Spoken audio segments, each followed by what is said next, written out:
मैं शादी से पहले ही प्रेग्नेंट हो गई थी और मुझे पता भी नहीं था कि ये बच्चा किसका है और किसने मेरे साथ ये जुल्म किया था।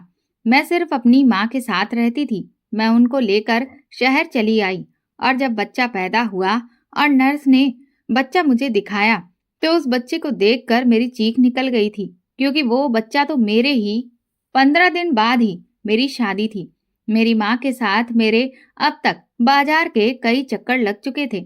1 महीने से मैं बाजार के चक्कर काट काट कर थक चुकी थी, लेकिन आज शायद मैं बहुत थकान से चूर हो चुकी थी या शायद धूप बहुत ज्यादा तेज थी। मैं बाजार चली गई थी, लेकिन मेरा सर बुरी तरह से चकरा रहा था। गर्मी के मारे मेरा जी मिचलाने लगा था। मैंने अपनी माँ से कहा कि मेरी तबीयत बहुत ज्यादा खराब हो गई है। अब तो मुझे चक्कर भी आने लगे थे। जब मेरी तबीयत ज्यादा बिगड़ने लगी तो मेरी माँ मुझे डॉक्टर के पास लेकर चली गई। माँ को भी लगा शायद गर्मी की वजह से मुझे चक्कर आ रहे हैं और मेरी तबीयत खराब हो रही है। डॉक्टर ने मेरा चेकअप किया और मेरे कुछ टेस्ट लिखकर दे दिए, लेकिन जब रिपोर्ट्स हाथ में आई तो मेरा सर बुरी तरह से चकरा गया था। मुझे लगा जरूर डॉक्टर को कोई गलतफहमी हुई है या फिर ये रिपोर्ट ही गलत है। यही हालत मेरी माँ की भी थी। वो हक्का बक्का आंखें फाड़े मुझे देख रही थी और मुझे ये लग रहा था जैसे मैं अभी के अभी जमीन के अंदर धंस जाऊंगी। कुछ ना करके भी मैं मुजरिम साबित हो चुकी थी। मैं मुश्किल से बर्दाश्त करते हुए घर पहुंची थी। मेरी माँ भी चुप थी। एक भी शब्द उन्होंने मुझे नहीं बोला था, लेकिन घर आते ही मेरी माँ रोने लगी, कहने लगी, पायल, ये क्या कर दिया तूने? किसका पाप तू अपने पेट में पाल रही है? अब मैं माँ को क्या जवाब देती? मुझे तो खुद इस बात की जानकारी नहीं थी। मैं किस पे शक करती? मेरे घर पे तो मेरी माँ के अलावा कोई मर्द भी नहीं था। मैंने दोनों हाथों से अपना चकराता सर पकड़ा। डॉक्टर के अनुसार मैं पिछले 2 महीने से उम्मीद से थी। मेरे 3-4 तरह के रिपोर्ट्स करवाई गई थी और सभी रिपोर्ट्स में यही आया था और मैं इस बात को झूठा साबित नहीं कर सकती थी। लेकिन सोचने वाली बात ये थी कि मेरे साथ ये सब किया किसने और कब? मुझे तो इस बात की खबर भी नहीं हुई थी। मेरी माँ मुझे कोसे जा रही थी। वो रोने लगी। मैंने कहा, माँ, मुझसे कसम ले ले, मैं आपके सर की कसम खाती हूँ, मेरा इसमें कोई भी दोष नहीं है। मैं तो जानती तक नहीं हूँ कि मेरे साथ हुआ क्या है, किसका पाप मेरे पेट में पल रहा है। लेकिन मेरी बात पे मेरी माँ क्यों विश्वास करती? वो कहने लगी, तुम झूठ बोल रही हो, मुझे बेवकूफ बनाने की कोशिश मत करो। ये कोई छोटा काम नहीं है कि तुम्हारी बिना मर्जी और तुम्हारे बिना जानकारी के हो गया और तुम्हें पता ही नहीं चला। लेकिन मैं अपनी माँ को कसम दिला दिला कर थक चुकी थी, लेकिन मेरी माँ मेरा विश्वास कर ही नहीं रही थी। वो बिल्कुल चुप हो गई थी। दूसरे दिन मेरी माँ मुझे एक डॉक्टर के पास लेकर गई, जो कि उनकी जान पहचान की थी, और उस डॉक्टर को विश्वास में लेकर मेरी माँ कहने लगी कि मेरी बेटी का अबॉर्शन कर दो, तुम्हारी बड़ी ही कृपा होगी। लेकिन डॉक्टर कहने लगी, आपने देर कर दी है। 2 महीने पूरे हो चुके हैं और मैंने पायल का पूरा चेकअप कर लिया है। अगर बच्चा गिराया गया तो पायल की जान को खतरा हो सकता है। अब इस बात का कोई हल ना था और ऊपर से शादी के दिन भी करीब आते जा रहे थे। मेरा होने वाला पति तो ये रात जानकर मुझे बदनाम करके छोड़ देता। मैंने अपनी माँ से कहा कि मैं शादी नहीं करना चाहती और मुझे बस यही एक हल नजर आया था कि मेरी बदनामी होती। इससे पहले मैं खुद ही शादी से इनकार कर देती। शादी होने के बाद तो वैसे ही ये राज मेरे पति को पता चल जाना था और वो मुझे घर से धक्के देकर निकाल देता। इससे अच्छा था मैं शादी ही ना करती। मेरी माँ कहने लगी, हम इनकार का क्या जवाब देंगे? वो लोग हमसे वजह पूछेंगे। शादी में सिर्फ 15 दिन बचे हैं और इतनी जल्दी हम अचानक से शादी करने से इनकार नहीं कर सकते। हमारे पास कोई ठोस वजह भी तो मौजूद नहीं है। हम लोगों के सवालों का क्या जवाब देंगे? मुझे भी कुछ समझ में नहीं आ रहा था कि इस मसले का क्या हल निकाला जाए। मेरे साथ जिसने भी ये जुल्म किया था, फिलहाल मेरी नजरों से वो छुपा हुआ था। मैं जग में अपनी बदनामी नहीं चाहती थी, इसीलिए मैंने रात को ही अपना सामान बांधा और मैं दूसरे शहर चंडीगढ़ के लिए चली गई। ना तो वहां मुझे कोई जानता था, ना ही मेरी माँ को। हालांकि मेरी माँ ने मना किया था कि मैं अपना घर-बार छोड़कर कहीं नहीं जाऊंगी, लेकिन मेरी माँ को मेरी जिद के आगे झुकना ही पड़ा और मैं अपनी माँ को लेकर चंडीगढ़ चली आई। मैंने एक अच्छी सी कंपनी में जॉब कर ली। मैं पढ़ी लिखी थी, अच्छी भली थी और पहले भी जॉब करती थी। जिस लड़के से मेरी शादी होने वाली थी, वो लड़का भी मेरा ही कलीग था। उसने मुझे ऑफिस में देखा, मुझे पसंद किया और फिर मुझे प्रपोज भी कर दिया था। मेरे घर में मेरी माँ के अलावा कोई और ना था। जब मैंने विवेक के बारे में अपनी माँ को बताया तो उन्हें भी इस रिश्ते पे कोई ऐतराज ना था, क्योंकि विवेक के रिश्ते में कोई कमी भी नहीं थी। वो अच्छा पढ़ा लिखा था, अच्छी जॉब से लगा हुआ लड़का था। घर में उसकी माँ और एक बहन थी। अच्छे पढ़े लिखे घराने से वो संबंध रखता था। इसीलिए मेरी माँ ने खुशी खुशी इस रिश्ते के लिए हाँ कर दी। और सबसे बड़ी बात, मैं विवेक को पसंद थी, तो फिर रिश्ते में कोई कमी नजर नहीं आनी थी। और इस तरह से विवेक से मेरा रिश्ता तय हो गया था। मैं ये नहीं कहती कि मुझे विवेक से कोई दीवानगी की हद तक मोहब्बत थी, लेकिन वो अच्छा और काफी सीरियस टाइप का लड़का था। काफी शरीफ इंसान भी था, क्योंकि उसने मुझसे मोहब्बत के दावे करने के बजाय सीधा सीधा मुझे प्रपोज किया और दूसरे दिन उसने अपना रिश्ता मेरी माँ के घर भेज दिया। सब कुछ ठीक ठाक चल रहा था, लेकिन अब ये सोचकर मैं पागल होने लगी थी कि ऐसा भी मेरे साथ क्या हुआ। किसने मेरे साथ ये जुल्म किया था, किसने मेरे साथ ये पाप कर दिया और मुझे खबर तक ना हुई। ये मेरी जिंदगी का एक अजीबोगरीब हादसा था, जिसने मेरी रातों की नींदें बर्बाद करके रख दी थी। मैं अपनी गुजरी जिंदगी को सोच सोच कर पागल हो रही थी, लेकिन मेरे गुजरे अतीत में मुझे कुछ भी ऐसा याद ना आता था कि मैं शक करती। मैं और मेरी माँ रात के समय घर से निकले थे, इसीलिए दूसरे दिन ही मेरे फोन पे विवेक के नंबर से कॉल आई थी। शायद वो मुझे घर से गायब होने की वजह जानना चाहता था, लेकिन मैं उसे क्या बताती। इसके बारे में तो मुझे खुद भी पता नहीं था। मैं जानती थी कि वो कभी भी इस तरह मुझे स्वीकार नहीं करेगा। मैंने अपना नंबर चेंज कर लिया, पुरानी सिम मोबाइल से निकालकर तोड़कर फेंक दी। मेरा दिल खून के आंसू रो रहा था। मेरी हंसती खिलखिलाती जिंदगी में गम के बादल छा गए थे, जो छटने का नाम ही नहीं ले रही थे। एक बार मेरा मन हुआ कि मैं विवेक को सारी सच्चाई बता दूं। हो सकता है वो मेरी तकलीफ को समझे, लेकिन मैं फिर खामोश हो गई, क्योंकि मैं विवेक की आदत को अच्छी तरह से जानती थी। एक बार उसने मुझे बातों ही बातों में कहा था, पायल, मैं सब कुछ बर्दाश्त कर सकता हूँ, लेकिन बेवफाई हरगिज नहीं। मैं बेवफा ना थी, लेकिन ना जाने कैसे बदकिरदार हो चुकी थी। मेरी माँ भी मेरे इस गम की वजह से बीमार रहने लगी थी। यहाँ पे मैंने लोगों को यही कहा था कि मैं शादीशुदा हूँ और मेरा पति विदेश में रहता है। मेरे पास इसके अलावा और कोई दूसरा चारा भी ना था। मैं झूठ बोलती, सुनने और कहने में बहुत अजीब लगता कि मैं नहीं जानती कि मैं किस पाप को अपने शरीर में पाल रही थी। दिन ब दिन मेरी तबीयत अब खराब रहने लगी थी। अब मुझे खुद से ही घिन आने लगी थी। मैं रोती रहती, कई कई घंटे भगवान के सामने हाथ जोड़े खड़े रहती और उससे कहती, हे भगवान, मैंने ऐसा कौन सा पाप किया था जिसकी सजा मुझे इस तरह से मिल रही है। उधर मेरी माँ भी मुझसे ढंग से बात नहीं करती थी। इससे पहले तो मेरी माँ मेरे वारे सदके रहती थी। मैं उनकी इकलौती औलाद थी, उनके जीने का इकलौता सहारा थी। मेरे पापा जब मैं 5 साल की थी, मुझे अनाथ छोड़कर चले गए थे। तब से मेरी माँ ने ही मुझे पाल पोस कर बड़ा किया था। मेरी खातिर दूसरी शादी भी नहीं की थी।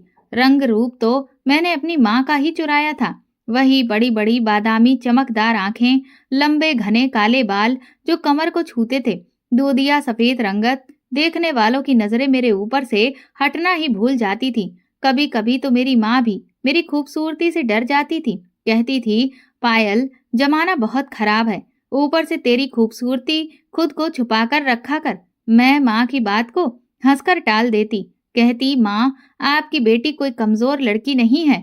कोई भी आकर आपकी बेटी की इज्जत पे जो हाथ डाल देगा, अगर किसी ने ऐसा किया तो उसकी आंखें निकाल लूंगी। और आज मैं कैसे खून के आंसू रो रही थी। कोई मेरी इज्जत के साथ साथ खेल गया था और मुझे पता भी नहीं था। ये कैसी आजमाइश थी। जैसे तैसे समय गुजरता रहा और फिर वो समय भी आ गया कि मैं हॉस्पिटल में एडमिट हो गई। मैं नहीं जानती कि मेरे बच्चे का बाप कौन है, मैं किसकी औलाद को जन्म देने वाली हूँ। ना तो ये मेरी मोहब्बत की थी और ना ही मेरे साथ की गई मोहब्बत में धोखेबाजी। वो एक नाजायज औलाद थी और ये दर्द मैं ही जान सकती थी कि मैं ये दर्द कैसे बर्दाश्त कर रही थी। औरत कभी भी ऐसे बच्चे को जन्म देना नहीं चाहती जिसे देखकर उसे घिन आए। मुझे भी उस बच्चे से घिन महसूस होती थी जिसने मेरी जिंदगी तबाह और बर्बाद कर दी थी।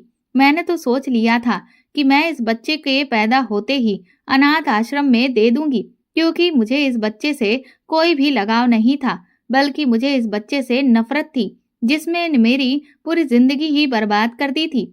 मुझे मेरी माँ की नजरों में ही गिरा दिया था, जहां तक कि मैं खुद से ही नजरें मिलाने के काबिल नहीं रही थी।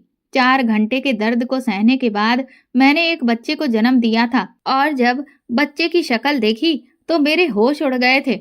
बच्चे की गर्दन पर पड़ा वो पैदाइशी काला निशान मेरे सर पर आसमान गिरा रहा था, क्योंकि उस बच्चे की शक्ल तो मेरे ही। ये उन दिनों की बात है जब मैं ऑफिस के काम के सिलसिले में ऑफिस की टीम के साथ शिमला गई हुई थी। मैं आर्किटेक्चर के नक्शे बनाती थी, मेरा यही काम था। शिमला में भी मैं इसी सिलसिले में गई थी। वहां पर एक होटल का नक्शा मुझे बनाना था, और हम सबके काम का मकसद एक ही था। हमारी पूरी टीम के लिए हमारे बॉस ने एक होटल के कमरे को बुक कर रखा था। विवेक हमारे साथ नहीं गया था, क्योंकि उन्हीं दिनों उनकी माँ बीमार थी। जिस दिन हम शिमला पहुंचे थे उस समय हर तरफ बर्फबारी शुरू हो चुकी थी, इसीलिए रास्ते अक्सर बंद हो जाते थे और कई कई दिनों हमें होटल में ही कैद होकर गुजारने पड़ते थे। उन दिनों की बात है जब बर्फबारी बहुत तेजी से हो रही थी और शिमला आने वाले लोगों की गाड़ियां बहुत खतरनाक हादसे का शिकार हो गई थी।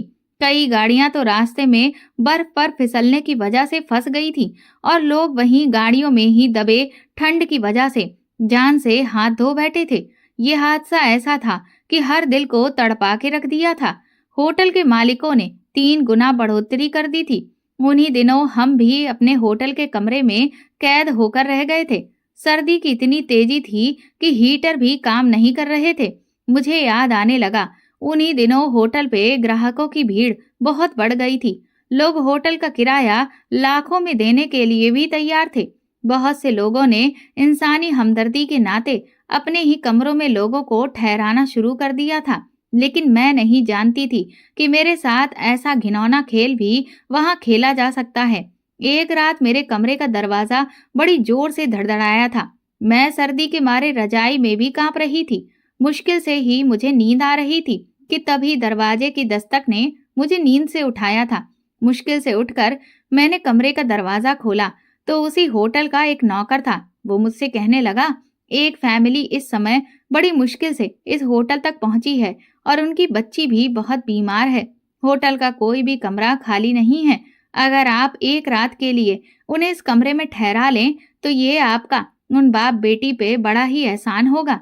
मैं कुछ देर तो यही सोचती रही कि क्या करूं और क्या ना करूं, लेकिन मैंने इंसानी हमदर्दी के नाते अनुमति दे दी। कुछ ही देर में 30-32 साल का एक आदमी और एक 5 साल की बच्ची को गोद में लिए वो मेरे सामने खड़ा था। इस वक्त बेहद परेशान लग रहा था। कमरे में आते ही उसने अपनी बेटी को फौरन से बेड पर लिटाकर उस पर रजाई डाल दी। वो बच्ची बुरी तरह से कांप रही थी। वो आदमी खुद भी एक मोटी सी जैकेट पहने हुए था। मुझे एहसास जताते हुए नजरों से वो देखने लगा।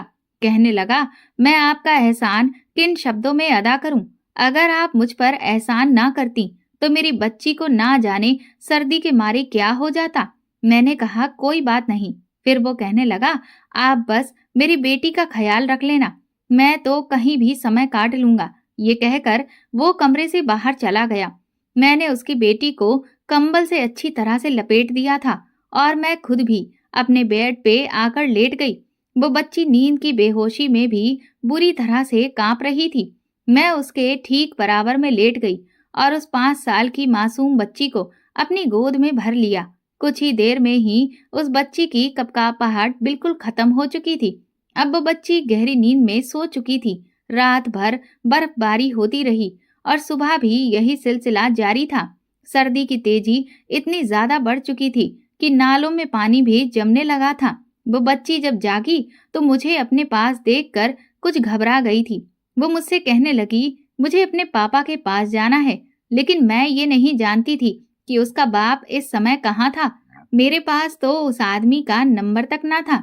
मैंने उसे बहुत समझाया कि आपके पापा अभी थोड़ी देर में आ जाएंगे, लेकिन वो रोने लगी। मैंने कमरे से बाहर निकलकर दाएं बाएं देखा कि शायद मुझे उसका बाप कहीं नजर आ जाए, लेकिन राहदारी बिल्कुल ही खाली पड़ी थी। मैंने बड़ी मुश्किल से उस बच्ची को चुप कराया था, फिर एक नौकर से कहकर नाश्ता मंगवाया, लेकिन उसका बाप वापस नहीं आया था। सुबह से दोपहर हो चुकी थी, लेकिन उस बच्ची के बाप का कुछ पता भी ना था। मैंने उस होटल के मैनेजर से बात की तो वो मैनेजर कहने लगा कि रात भर तो वो इसी होटल के लॉबी में रखे सोफे पे ही सो रहा था, लेकिन सुबह कहाँ गया हमें भी इस बात की जानकारी नहीं है। अब मैं परेशान हो गई थी कि इस बच्ची को कैसे बहलाऊं, क्या करूं, क्योंकि वो लगातार रोए जा रही थी। मुश्किल से ही मैंने उसे दोपहर का खाना खिलाया, फिर उसको उसकी फैमिली के बारे में पूछने लगी तो वो कहने लगी कि मेरी मम्मी नहीं है, मुझे छोड़कर वो भगवान के पास जा चुकी हैं और मैं अपने पापा के साथ ही दिल्ली में रहती हूँ और मैंने ही अपने पापा से शिमला आने की जिद की थी। मेरे पापा मुझसे बहुत मोहब्बत करते हैं और वो मेरी कोई भी बात नहीं टालते, इसीलिए मेरी जिद को देखते हुए पापा मुझे शिमला लेकर आए थे, लेकिन रास्ते में बर्फबारी के तूफान में हमारी गाड़ी फंस गई। मुश्किल से ही पापा मुझे गोद में लिए पैदल ही चल पड़े थे और सर्दी के मारे मैं बेहोश हो गई थी और जब मुझे होश आया तो मैं यहाँ आपके पास थी। मैंने होटल के स्टाफ से कई बार लड़की के बाप के बारे में पूछा था, लेकिन वो कुछ भी नहीं जानते थे। शाम के समय वो आदमी वापस लौटा था और इधर गुस्से और परेशानी से मेरा बुरा हाल था। वो अपने पापा को देखकर बच्ची खुशी के मारे चहक उठी थी और अपने पापा के साथ लग गई और रोने भी लगी। मैं उस आदमी पर बुरी तरह से बरस पड़ी। मैंने कहा, आपके अंदर जरा सी भी जिम्मेदारी नहीं है। आपकी बच्ची पूरे दिन से रो रो कर बेहाल हो चुकी है और आप हैं कि होटल से ही गायब थे। मेरी बात सुनकर वो शर्मिंदा हो गया और उसने अपनी नजरें झुका ली। वो कहने लगा, मैं माफी चाहता हूँ, लेकिन सुबह होते ही मुझे मालूम हुआ कि रात की बर्फबारी के तूफान से बहुत सी गाड़ियां बर्फ के नीचे ढक चुकी थीं और रेस्क्यू टीम की तरफ से लोगों को मदद के लिए भेजा जा रहा था, इसीलिए मैं भी वहां चला गया। बहुत से लोग अपनी जान से हाथ धो बैठे हैं, लेकिन बहुत से लोगों की जान हमारी मदद से बच भी गई है। बस मुझे वहां पर इतना टाइम लग गया। ये सुनकर मेरा गुस्सा जाता रहा था। वह आदमी एक अच्छे काम पर ही गया था, लोगों की जान बचाने का काम कर रहा था। मैं उस पर इतना गुस्सा कर बैठी। वो मुझसे कहने लगा, आज रात भी ऐसे ही तूफान की भविष्यवाणी की गई है, कल शाम तक शायद कोई हल निकल आए। जैसे ही रास्ते साफ होते हैं मैं फौरन से वापस चला जाऊंगा। आपने मेरी वजह से बहुत तकलीफ उठाई है। वो सफाई देने लगा। फिर मैंने कहा, चलो कोई बात नहीं, आपने जो भी किया लोगों को बचाने के लिए ही किया और ऐसे मुश्किल समय में ही एक दूसरे का साथ नहीं देंगे हम तो फिर क्या फायदा ऐसे इंसानियत का। मेरी बात पे वो काफी रिलैक्स हो गया था। रात तक मेरे ही कमरे में रहा, मुझे मेरे बारे में पूछता रहा और अपने बारे में भी बताता रहा। समय भी तो किसी तरह से गुजारना था। वो कहने लगा, मेरी लव मैरिज हुई थी और मेरी बेटी की पैदाइश के बाद ही मेरी पत्नी बीमार रहने लगी थी। मेरी बेटी अभी सिर्फ 2 साल की थी कि जब मेरी पत्नी मुझे और मेरी बच्ची को इस दुनिया में अकेला छोड़कर चली गई, लेकिन उसके बाद मैं किसी और को अपनी जिंदगी में शामिल ना कर सका, क्योंकि मुझे ये डर था कि दूसरी औरत मेरी बेटी के साथ सौतेला व्यवहार करेगी। शाम होते ही वो आदमी फिर से कमरे से बाहर चला गया था। उधर फोन के सिग्नल भी बंद जा रहे थे। मैंने अपने फोन को एक नजर देखा तो कुछ मैसेजेस आए हुए थे। उधर विवेक मेरी खैर खबर पूछ रहा था और मेरी वजह से परेशान था, क्योंकि शिमला के हालात के बारे में उसे भी पता चल चुका था। मेरी माँ भी बेहद परेशान थी, लेकिन फोन के सिग्नल बहुत कम आ रहे थे। हम एक दूसरे से बहुत कम बात कर पा रहे थे। मुझे सबसे ज्यादा चिंता अपनी माँ की थी, जो मेरी वजह से बहुत परेशान थी। मेरी माँ इस वक्त घर पर अकेली थी और मेरी वजह से किसी तकलीफ से गुजर रही होगी, इस बात का अंदाजा मैं लगा सकती थी। वो बच्ची कब की सो चुकी थी। मैंने खिड़की से पर्दा हटाया कि शायद फोन के सिग्नल कुछ आ जाएं, तो मैं अपनी माँ को अपनी खैरियत बता सकूं। इस वक्त हल्की हल्की बर्फबारी शुरू हो चुकी थी, लेकिन फोन के सिग्नल ना होने के बराबर थे। मैंने सामने देखा तो कुछ फासले पे लोग अपने अपने मोबाइल पर बात कर रहे थे। मैंने सोचा हो सकता है वहां पे सिग्नल आ रहे हो, मैं भी वहां जाकर अपनी माँ से थोड़ी सी बात कर लेती हूँ और अपनी खैरियत की खबर सुना देती हूँ। कम से कम मेरी माँ को रात को चैन से नींद तो आएगी, क्योंकि वो मेरी वजह से बेहद परेशान थी और परेशानी और टेंशन की वजह से उनका बीपी भी बढ़ जाता था। वो तो मुझे भी यहाँ भेजना नहीं चाहती थी, लेकिन मैं अपनी नौकरी खोना नहीं चाहती थी। जब बॉस ने ये काम सौंपा था तो करना तो जरूरी ही था। मैं कुछ दिन के लिए ही यहाँ पर आई थी, लेकिन बर्फबारी की वजह से फंस चुकी थी। मैंने अपनी गर्म शॉल उठाई, खुद पे ओढ़कर कमरे से बाहर निकल गई। उस वक्त रात के 11 बज रहे थे।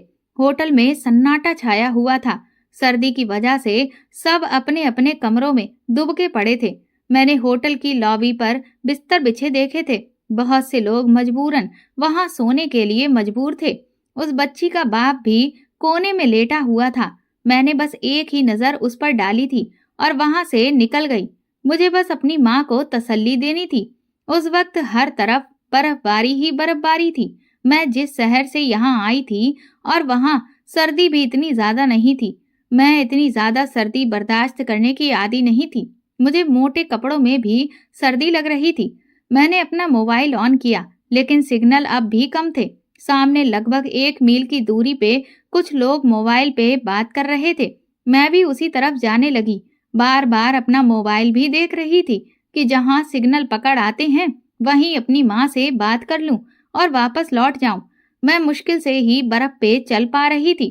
आधे घंटे के बाद मैं वहां पहुंच गई थी जहां पर कुछ सिग्नल आ रहे थे। मैंने अपनी माँ का नंबर मिलाया। उस वक्त सर्दी के मारे मैं बुरी तरह से कांप रही थी। मेरी माँ ने फोन उठाया। वो मेरे लिए बहुत परेशान थी। कहने लगी, वहां की खबरें सुन सुनकर मेरा दिल दहल रहा है और सिग्नल तो ना होने की वजह से तुमसे बात भी नहीं हो पा रही थी, इसीलिए मैं बेहद परेशान थी। मैं अपनी माँ से बात कर ही रही थी कि तभी बर्फबारी और भी तेजी से शुरू हो गई। एकदम ही ऐसा लगा कि बर्फ के गोले सर पर गिरने लगे।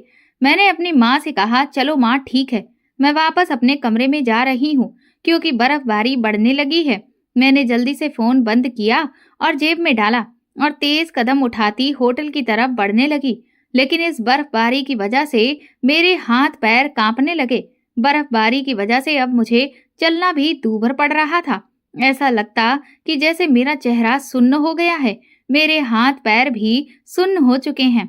अब तो मैं सांस भी ठीक से नहीं ले पा रही थी। मैं जल्द से जल्द अपने कमरे तक पहुंच जाना चाहती थी, लेकिन एक जगह जाकर बस मेरे पैर धंस गए थे। मैं अपने आप को निकालने की कोशिश कर रही थी, लेकिन मेरे पैर नहीं निकल रहे थे। और फिर मैं वहीं बर्फ पे औंधे मुंह गिर गई और बर्फ की तेजी भी बढ़ने लगी थी। धीरे धीरे मैं बर्फ में धंसने लगी थी। ऐसा लग रहा था कि आसमान से गिरती बर्फ हर चीज को अपनी आगोश में समेट लेगी। सर्दी के बारे में अब तो मेरे हाथ पैरों ने काम करना ही बंद कर दिया था। मैं खुद को उस बर्फ से निकालने की कोशिश कर रही थी, लेकिन ऐसा लग रहा था जैसे मेरे हाथ पैरों में जान ही ना हो। अब मुझसे सर्दी बर्दाश्त नहीं हो रही थी। मैं उठने की कोशिश कर रही थी, लेकिन नाकाम थी। मुझे लगा अब मैं अपनी जिंदगी से हाथ धो बैठूंगी। जितने भी लोग आसपास खड़े थे और फोन पे बात कर रहे थे, बर्फबारी तेज होते ही सबने अपने अपने ठिकानों पे जाना शुरू कर दिया था। अब आसपास कोई भी दिखाई नहीं दे रहा था। सिर्फ मैं ही वहां पे अकेली बर्फ में फंसी हुई थी। मुझे लगा मेरी जिंदगी बस इतनी ही है। मैंने अपनी आंखें बंद कर ली। मेरी सांसें मुझे डूबती हुई महसूस हो रही थी। कुछ देर के बाद ही मैं होश खो बैठी थी और जब मुझे होश आया तो मेरा पूरा शरीर आग की तरह तप रहा था। मेरे पूरे शरीर में दर्द भी हो रहा था। दर्द के मारे मैं करहा रही थी। मैंने मुश्किल से ही आंख खोली तो मैं अपने होटल के कमरे में ही थी। वो बच्ची मेरे पास ही बैठी थी, मेरे हाथों को सहला रही थी। सामने सोफे पे उसका बाप नजरें झुकाए बैठा हुआ था। मुझे तो लगा था कि मैं मर चुकी होगी। मुझे किसने बचाया था और मैं यहाँ कैसे पहुंची? मैंने उठने की कोशिश की तो वो बच्ची अपने पापा को पुकारने लगी, कहने लगी, पापा, आंटी को होश आ गया। वह आदमी ये सुनकर एकदम से चौंका था, शायद किसी गहरी सोच में डूबा हुआ था। फिर उठकर मेरे पास आया, मुझसे मेरी खैरियत पूछने लगा। कहने लगा कि मैं आपको बाहर जाते हुए देख रहा था। मुझे लगा शायद आपको कोई काम होगा, इसलिए आप बाहर जा रही हैं। लेकिन काफी देर हो गई थी और जब आप वापस नहीं आई तो मुझे चिंता होने लगी थी। साथ ही साथ बर्फबारी भी बढ़ने लगी थी, इसीलिए मैं आपको ढूंढने के लिए बाहर निकल खड़ा हुआ और थोड़ी ही दूर जाने पे आप मुझे बर्फ पे बेहोश नजर आई थी। मैं आपको उठाकर कमरे में ले आया। उसके बाद वो खामोश हो गया। मैं उसकी शुक्रगुजार थी कि उसने मेरी जिंदगी बचा ली, लेकिन ये मालूम ना था कि उस दौरान वो मेरे साथ क्या कर चुका था। मुझे 24 घंटे के बाद होश आया था। मैं हॉस्पिटल में बैठी उस बच्चे को देख रही थी। उस बच्चे के नैन नक्श बिल्कुल उस बच्ची और उस बच्ची के बाप के जैसे थे, और सबसे बड़ी निशानी, उस बच्चे की गर्दन पे वो बड़ा सा काला निशान जो कि बच्चे की गर्दन पे भी था और उसके बाप की गर्दन पे भी था। ये उसी का बेटा था। उस रात उसी ने मेरे साथ ये पाप किया था जब मैं बेहोश हुई थी, लेकिन मैं बेखबर थी। अगले ही दिन शाम तक रास्तों को काफी हद तक खोल दिया गया था। वो आदमी मुझसे नजर नहीं मिला पा रहा था क्योंकि वो मेरे साथ रात को पाप कर चुका था। बार बार यही कह रहा था कि मेरी गलती को माफ कर देना। मैं मजबूर था।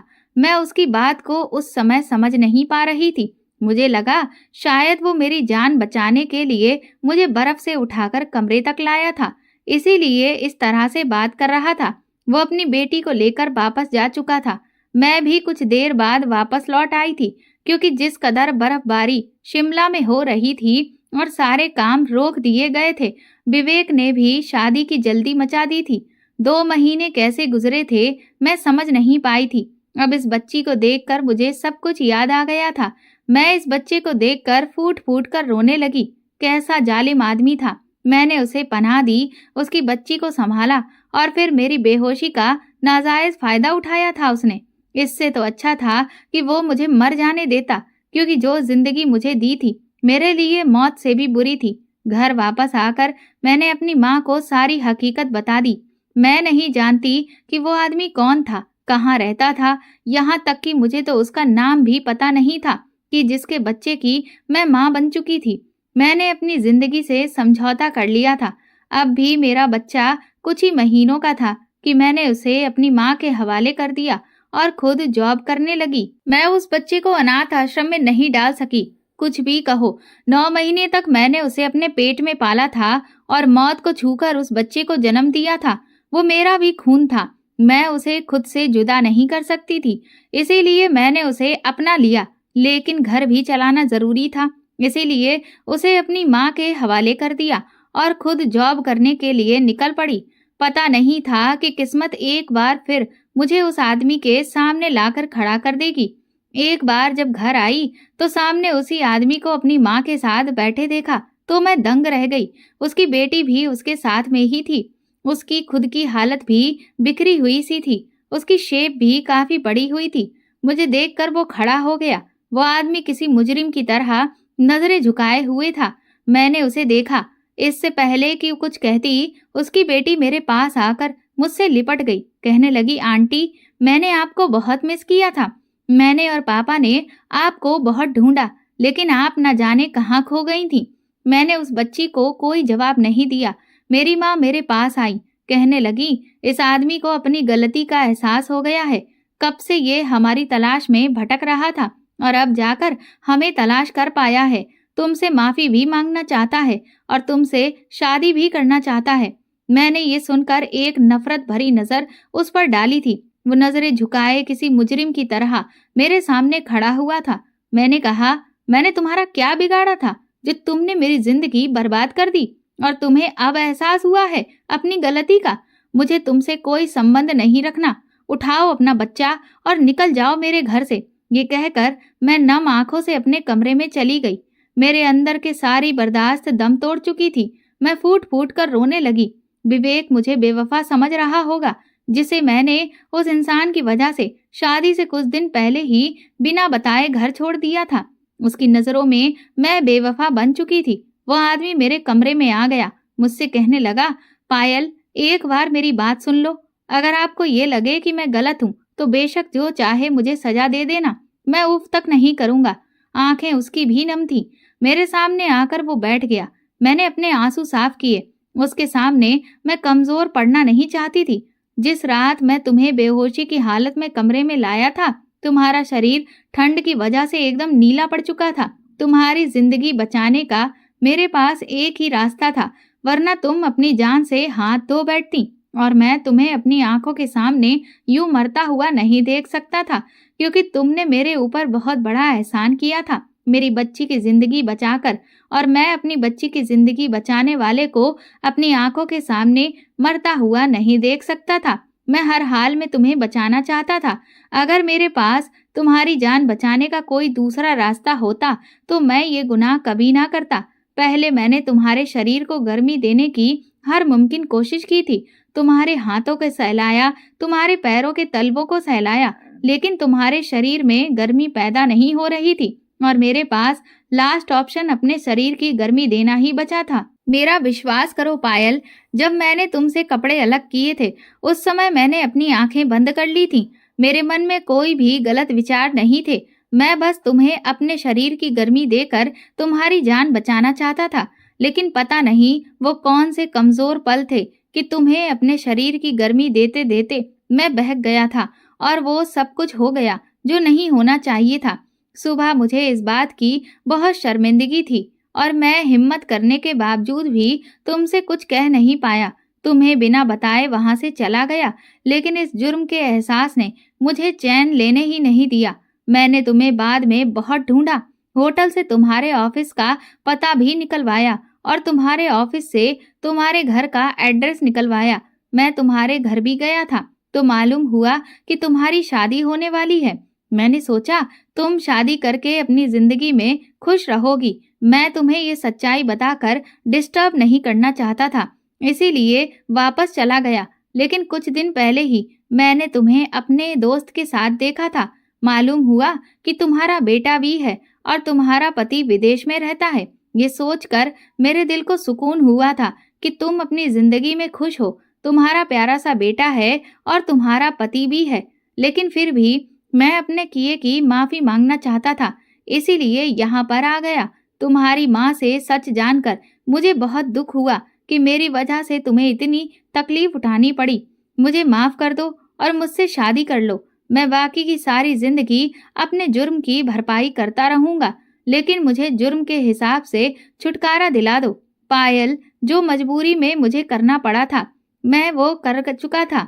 वो बहुत रो रहा था, हाथ जोड़कर मेरे सामने हिचकियों से रो रहा था और मैं हाँ ना करती तो फिर क्या करती। उसके जुड़े हुए हाथ मैंने पकड़ लिए और फिर उसे माफ कर दिया। बहुत ही सादगी से हमारी शादी हो गई। मैं उसकी दुल्हन बनकर उसके घर चली गई। शादी के बाद उसने मुझे इतनी मोहब्बत दी कि मैं अपने सारे गम और तकलीफें भूल गई थी। मेरा एक प्यारा सा परिवार है जिसमें प्यारा सा बेटा, एक बेटी है और चाहने वाला पति है। अब मुझे और क्या चाहिए। दोस्तों, अगर आपको हमारी कहानी पसंद आई है तो कमेंट करके जरूर बताएं और वीडियो को लाइक करके ज्यादा से ज्यादा शेयर करें। चैनल पर नए हैं तो सब्सक्राइब करें और हाँ, नोटिफिकेशन बेल को जरूर दबाएं ताकि अगली अपडेट सबसे पहले आपको मिले। धन्यवाद।